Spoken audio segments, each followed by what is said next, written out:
ॐ अज्ञानतिमिरान्धस्य ज्ञानञ्जनशलाकया चक्षुरुन्मिलितं येन तस्मै श्रीगुरुवे नमः। हरे कृष्णा। भगवद गीता अध्याय 9, द मोस्ट कॉन्फिडेंशियल नॉलेज, श्लोक संख्या 23 ये अप्यन्यदेवता भक्ता यजन्ते श्रद्धान्विता ते अपि मामेव कौन्तेय यजन्त अविधि पूर्वकम। हे कुंती पुत्र, जो लोग अन्य देवताओं के भक्त हैं और उनकी श्रद्धा पूर्वक पूजा करते हैं, वास्तव में वे भी मेरी ही पूजा करते हैं, किंतु वे यह त्रुटिपूर्ण ढंग से करते हैं। तो इसके पिछले कुछ श्लोकों में हमने देखा कि किस प्रकार से भगवान पहले बताते हैं कि जो वेदों में वेदों को ज़्यादा पढ़ते हैं या वेदों को फॉलो करते हैं इस पर्पज से कि हम इंद्रिय सुख करेंगे, यानी कि धर्म का पालन इसलिए करेंगे ताकि इंद्रिय सुख अच्छे से कर पाएँ, उसमें कोई विघ्न ना आ जाए। हाँ, तो वो अल्टीमेटली हो सकता है धर्म का पालन करके स्वर्ग इत्यादि की तरफ चले जाएं, लेकिन अल्टीमेटली जब उनके धर्म के कर्मों का फल समाप्त हो जाता है तो उन्हें फिर से इस मृत्यु लोक में आना पड़ता है। यानी कि इस प्रकार के कर्म कांड कर कर वो कभी भी वो टेम्परेरी इंद्रिय सुख तो भोग सकते हैं, लेकिन संसार के जन्म मृत्यु से परे नहीं जा सकते। इस प्रकार वो अनंत दुख के सागर में डूबे रहते हैं। लेकिन उसके अलावा जो लोग मेरी अनन्य भाव से मेरी सेवा करते हैं, मेरा ध्यान करते हैं और कोई इच्छा नहीं करते, उनकी ज़रूरतों को मैं पूरा करता हूँ और जो उनके पास है उनकी रक्षा करता हूँ। तो इस प्रकार से दो लोगों के बारे में भगवान बता रहे हैं। दोनों लोग ऊपर से देखने में ऐसा लगता है कि धार्मिक हैं, ये अधार्मिकों की तो हम बात ही नहीं कर रहे। इन दोनों कैटेगरीज में हम उन्हीं लोगों की बात कर रहे हैं जो दिखने में कुछ पूजा पाठ, कुछ धार्मिक कार्य, धार्मिक कहिए या कुछ भी कहिए उसको, कुछ करते हैं तो ऐसा लगता है ये सतोगुणी है, लेकिन इनमें से एक का रिजल्ट बिल्कुल डिफरेंट है और एक का बिल्कुल डिफरेंट है। संसार में हम बहुत कैजुअली कई बार बोल देते हैं कोई सी भी पूजा की विधि अपनाइए, क्या फ़र्क पड़ता है, ऐसा कल्चर आजकल बन चुका है। उदारवादी होने के चक्कर में लोगों को अगर ये बताया जाए कि भगवान केवल एक हैं, एकला ईश्वर कृष्ण आर सभी भृत्य, तो वो कहते हैं ये कट्टरवादी लोग हैं। यानी कि अगर मैं बोलूँ मेरा एक ही पिताजी हैं तो बोले कितना कट्टरवादी व्यक्ति है। हाँ, और कोई बोले मेरे बहुत सारे पिताजी हैं, ये उदारवादी व्यक्ति है। हाँ, उदारवाद और कट्टरवाद में क्या पिताजी मल्टीपल हो जाएंगे? सोचने की बात है। हाँ, तो इसलिए भगवान यहाँ पर और ज़्यादा क्लियर करने के लिए बोलते हैं कि रिजल्ट बिल्कुल डिफरेंट है यदि देवताओं की पूजा करते हैं तो, क्योंकि यहाँ पर इस श्लोक में तो भगवान और ज़्यादा क्लियर कर रहे हैं कि जो लोग देवताओं के पास जाते हैं, उनकी पूजा करते हैं, श्रद्धापूर्वक करते हैं, लेकिन ये त्रुटिपूर्ण ढंग से है। यदि आप में किसी को डाउट हो कि ये तो इस्कॉन की गीता है, जैसा कि लोग अक्सर बोल देते हैं, तो यहाँ पर शब्द है यजंती अविधि पूर्वकम। ये कोई भी संस्कृत का नॉर्मल जानकार इसको देख सकता है, पढ़ सकता है। यहाँ अविधि पूर्वकम क्या होता है? अविधि होता है, एक होता है विधि, जो विधान जो बताया गया है, एक होता है अविधि, जो बताया गया है उससे उल्टा करना, गलत करना। तो ये अविधि पूर्वक है अगर हम ऐसा करते हैं। बिल्कुल क्लियरली गीता में चले। कितने हैरानी की बात है कि संसार में लोग न जाने कब से गीता पढ़ रहे हैं। आज से 200 साल पहले या समथिंग लाइक दैट, उस वक्त तो लोगों को क्लैरिटी थी। आज भी मैं देखता हूँ पुराने लोगों के घर में भगवान को भोग लगता है लोगों के घर में लड्डू गोपाल हैं, पुराने लोगों के घर में वो भोग लगाते हैं। लेकिन धीरे धीरे पता नहीं पिछले 100-200 सालों में क्या हुआ, ब्रिटिशर्स ने खास तौर पे जो चेंजेस करे, कि कब कन्फ्यूज़न हो गई है बहुत ज़्यादा। जबकि भगवान गीता तब भी हमारे घरों में रखी है लाल कपड़े में बंद, लेकिन क्योंकि उसको यथारूप बताने वाले लोग नहीं रहे, प्रस्तुत नहीं किया किसी ने यथारूप में, और बहुत सारे डाइल्यूजन्स हो गए, चीज़ें एज इट इज़ नहीं रही, तो इसलिए इतना कन्फ्यूजन होना। तो गीता इज़ वेरी, गीता में बहुत क्लियरली बताया गया है जो लोग अन्य देवताओं के भक्त हैं, ये अपनी अन्य देवता भक्ता यजन्ते श्रद्धान्विता, और उनकी श्रद्धापूर्वक पूजा करते हैं, इनके हिसाब से ही श्रद्धा है। लेकिन श्रद्धा के भी कई सारे विभाग हैं। हम गीता ही पढ़ते हैं तो गीता में समझ में आता है कि श्रद्धा भी सतोगुणी हो सकती है, श्रद्धा तमोगुणी हो सकती है, श्रद्धा रजोगुणी भी हो सकती है। हाँ, तब हमें समझ में आता है कि ज़रूरी नहीं है कि श्रद्धा है तो अच्छा ही है। श्रद्धा भी किस प्रकार की है, किस पर्पस से है, वो सब चीज़ों पर डिपेंड करेगा। तो बता रहे हैं कर तो फिर भी वो मेरी पूजा रहे, समझ लीजिए आप। क्योंकि ये देवता कौन है, मेरे ही तो अंश हैं।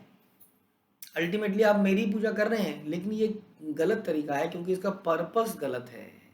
श्री कृष्ण का कथन है कि जो अन्य देवताओं की पूजा में लगे रहते हैं वो अधिक बुद्धिमान व्यक्ति नहीं है, यद्यपि ऐसी पूजा अप्रत्यक्ष रूप से मेरी ही है। उदाहरण देते हैं कि जब मनुष्य वृक्ष की जड़ों में पानी ना डालकर पत्तियों में डालता है, ऐसा भी कल्चर है ना, क्योंकि पत्तियां दिखती है ना, घर में शोकेस में पौधा पड़ा है तो दिखता है, वो पत्तियां दिखती हैं तो अच्छी लगती हैं, तो वो स्प्रे लिया, अपने स्प्रे पत्तियों में डाल दिया सारा स्प्रे और पत्तियों को चमका दिया, आपका ड्राइंग रूम बहुत बढ़िया हो गया। हाँ, लेकिन अगले दिन बेचारी पत्तियां लुढ़क के ऐसे हो गई, फिर वो मार रहा है पत्तियों में खचर खचर खचर खचर। अरे क्या करें, इसका गुस्सा आ रहा है उसको। हाँ, उसको मालूम ही नहीं है कि पत्तियों में डाल के क्या हुआ काम। हाँ, पानी तो नीचे डालना पड़ेगा ना, उसको जड़ पे डालना पड़ेगा, ये बता रहे हैं। तो जड़ जो है एक है और पत्तियां जो है अनेक है। कृष्ण या भगवान एक हैं और देवता अनेक हैं। तो इसी प्रकार से बता रहे हैं कि पेट के अंदर भी हमारा एक पेट है, बहुत सारे अंग हैं, खाना इस पेट में डाला जाता है और सारे अंगों को शक्ति मिलती है।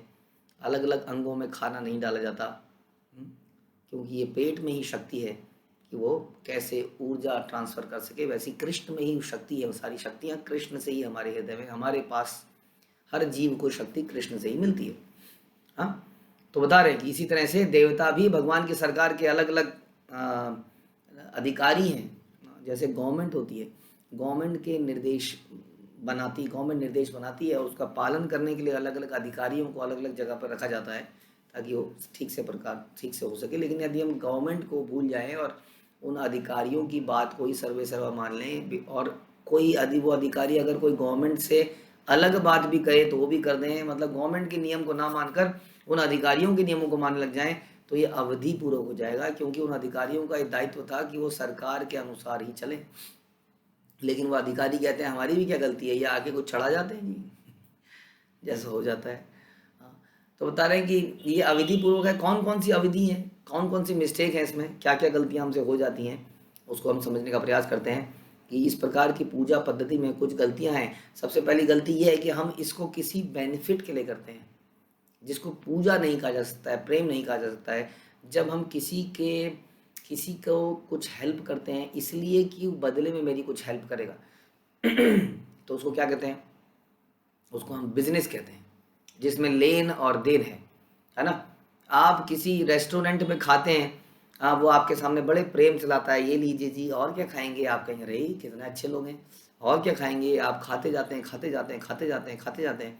थोड़ी देर बाद आपका पेट भर जाता है, आप हाथ धोने के लिए उठते हैं और बाहर को चलने लगते हैं, निकल जा, आपको क्या मालूम, आप तो गांव से माना आए थे, आपने कहा बड़े प्यार से बुला रहे हैं। ऐसा होता है ना, आप कभी सड़क में जा रहे हैं, आइए आइए आइए, ढाबे वाले आपको पकड़ के ले जाते हैं एज इफ कि आपको फ्री में खिलाएंगे। वो आपने सोचा अरे बड़े अच्छे लोग हैं, चलो खा लेता हूँ। आपने हाथ धोए और बाहर निकलेगा, अरे भाई साहब पैसे, मतलब पैसे, कैसे पैसे। थोड़ी देर में वो आदमी किचन में कपड़े और बर्तन धोता पाया गया बेचारा, उस पर पैसे थे ही कहाँ, इतना खा लिया उसने। तो ये क्या प्रेमयी सेवा है? नहीं, ये तो लेन देन था, उसने समझा ही नहीं कि लेन देन है, उसको लगा ये प्रेम है। तो इस प्रकार की जब हम किसी के लिए खातिरदारी इसलिए करते हैं कि बदले में मेरा कोई लाभ होगा, तो उसको पूजा नहीं कह सकते, उसको वर्शिप नहीं कह सकते, राइट। इट्स अ बिजनेस, और इसको बड़ा ही सोफिस्टिकेटेड वर्ड दे दिया गया है। हम सबको लगता है कि हम पूजा पाठ कर रहे हैं और हम धार्मिक हैं, लेकिन हम एक्चुअली में वी आर ऑल बिजनेसमैन। ये है फर्क। फिर भी ये बिजनेसमैन ऐसे बिजनेसमैन से अच्छे हैं जो किसी सत्ता को मानते ही नहीं है, जो भगवान और भगवान की सरकार को नहीं मानते, लेकिन फिर भी ये पूजा पाठ नहीं कही जा सकती। तो पहली मिस्टेक तो यही है कि हम ये जो भी देवताओं की पूजा करते हैं, यदि इनमें, और अक्सर ऐसा होता है, कोई ना कोई स्वार्थ तो होता ही है। आप कहेंगे नहीं जी हमारा तो कोई स्वार्थ नहीं, नहीं स्वार्थ है। स्वार्थ आप कुछ मांग नहीं रहे हैं, लेकिन ये स्वार्थ तो है कि घर में शांति बनी रहे। क्योंकि जैसे ही हम कहते हैं कि पूजा बंद कर दीजिए, कृष्ण की पूजा में सबकी पूजा है, तो हम डर जाते हैं, नहीं यदि बंद करेंगे तो कुछ हो गया तो इसका मतलब सब कुछ ठीक चलता रहे, इसलिए भी तो पूजा करी जा रही थी, मांगा नहीं जा रहा था। दैट इज अगेन एक तरह का मांगना ही, क्यों, भगवान ने बहुत कुछ दिया है, खूब पैसा है। अक्सर अमीर लोग पूजा पाठ खूब करते हैं, मांग नहीं रहे हैं कुछ, हाँ, बल्कि दे रहे हैं भगवान को, कहते हैं हम देते हैं, देखो जी दान दक्षिणा भी करते हैं, लेकिन इसीलिए कर रहे हैं कि सब कुछ ठीक चलता रहे, जो आया है वो अटक जाए, निकल न जाए। हाँ, तो इस प्रकार ये है, किसी बेनिफिट के लिए किया जा रहा है। उसके बाद ये बिना इस नॉलेज के किया जा रहा है कि भगवान कौन है, हम कौन है। ये रिलेशनशिप इसमें मिसिंग है इस पूजा पाठ में, कि मैं जिसकी पूजा कर रहा हूँ मेरा उनसे रिश्ता क्या है। Nobody knows. उसको यही नहीं पता कि वो क्या है, देवताओं की पोजीशन क्या है, मेरी पोजीशन क्या है। बिना रिश्ते के किसी की पूजा करी जाए। एक पत्नी अपने पति के लिए पूजा सेवा करती है ये जानते हुए कि वो पति है। यदि वो किसी पुरुष की सेवा करती है बिना जानते हुए कि वो पति है तो गड़बड़, गलत रिलेशन मान लिया जाता है। पता ही नहीं है कि कौन है, अनजान व्यक्ति की कौन सेवा करेगा। देखिए आप कहेंगे अनजान नहीं, हम तो जानते हैं देवता है। देवता तो है, लेकिन हमारा उनसे रिलेशनशिप क्या है। हाँ, क्या सर्वेंट स्वामी का है, भाई भाई का है, बड़े भाई छोटे भाई का है, हाँ, क्या है। तो वो हमें मालूम नहीं है, एग्जैक्टली मालूम नहीं है, क्लैरिटी नहीं है बहुत ज़्यादा इसके ऊपर। हाँ, कोई भगवान को या किसी देवता को अपना बच्चा मान लेता है। हाँ, कोई हनुमान जी को स्कूल बैग पहना लेता है जी। हाँ, हनुमान जी हमारे बच्चे की तरह हैं जी। तो ये रिलेशनशिप क्लियर नहीं है। बिना रिलेशनशिप के कैसे प्रेम संबंध होगा। Relationship must be clear. एक लड़की जब ससुराल में आती है शादी करके तो उसको बड़ा क्लियर करना पड़ता है, ये देवर है, अच्छा देवर है, जेठ है, वो जेठ के सामने थोड़ा ऐसे रहना है, देवर के सामने थोड़ा ऐसा रहना है, नंद के सामने, सास के सामने, सबके साथ अलग अलग डीलिंग करनी पड़ती है रिश्ते के अनुसार। इसलिए ये बात जानना बड़ा ज़रूरी है कि हमारा रिश्ता क्या है। लेकिन हम अपने बारे में ही अभी नहीं जानते। उसके बाद में जो भी हमें इन देवताओं से इनकी सेवा करके मिलता है वो वस्तुएं टेम्परेरी होती है, समझना पड़ेगा। टेम्परेरी क्षणिक वस्तुओं के लिए समय लगाना, एनर्जी लगाना बहुत बड़ा नुकसान का सौदा है। हाँ, इतनी एनर्जी इतना समय हम लगाते हैं इस मनुष्य देह में, जो कि बड़ी कीमती है, बड़ी मुश्किल से मिली है, 84 लाख। हाँ, बहुत मुश्किल से मिली है। और हम इनको टेम्परेरी क्षणिक चीज़ों के लिए प्राप्त करने के लिए लगा लेते हैं। ये तीसरी मिस्टेक है। मिलता जो है वो भी परमानेंट नहीं। उसके बाद चौथी मिस्टेक क्या है कि हम ये नहीं जानते कि ये देवता भगवान की सरकार के कुछ सेवक हैं। हम सेवक को ही पैसा खिलाना देना चाहते हैं, सरकार को कुछ नहीं देना चाहते। इसको करप्शन कहते हैं, भ्रष्टाचार। जहाँ पर मालिक को पूछा ही नहीं जा रहा है, नीचे से ही सब कुछ कराया जा रहा है, ये भ्रष्टाचार है। ये इसमें चौथी समस्या है। कृष्ण को इग्नोर करते हुए देवताओं को खिलाना पिलाना। उसके बाद पांचवी क्या है कि वो किसी एक देवता के प्रति भी सरेंडर नहीं है। बिजनेस भी बिजनेस स्टैंडर्ड्स के हिसाब से नहीं किया जा रहा है। अगर एक देवता उनकी मांग पूरी नहीं कर रहा है तो देवता को ही बदल दे रहे हैं। ये पांचवी समस्या है, यानी कि किसी के प्रति सरेंडर्ड है ही नहीं। और फिर छठी समस्या क्या है कि वो ये नहीं जानते कि ये देवता भी भगवान के हिस्सा हैं, पार्ट एंड पार्सल। भगवान के बराबर नहीं है।